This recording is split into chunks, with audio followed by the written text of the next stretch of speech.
Hi YouTube family, माझ्या चॅनलमध्ये तुमचं स्वागत आहे. हा ब्लाऊज कसा शिवायचा आणि याची कटिंग कशी करायची हा व्हिडिओ मी संपूर्ण व्हिडिओ टाकलेला आहे.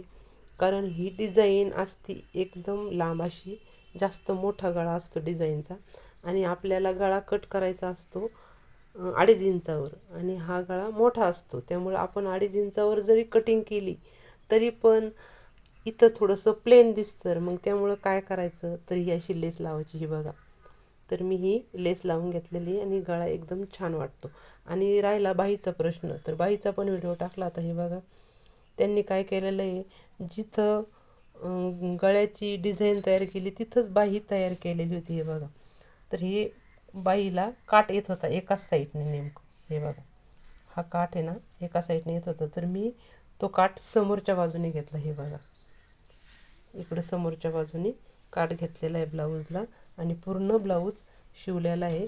तर पाठीमागच्या बाजूने काठ नाही. हे बघा, पाठीमागच्या बाजूने काठ नाही, अशीच डिझाईन आहे. आणि याला पण मी हे गळ्याला पण लेस लावून घेतलेली आहे, म्हणजे प्लेन भाग दिसत नाही. व्हिडिओ ब्लाऊज आवडला असेल तर सबस्क्राईब, लाईक नक्की करा. बाय.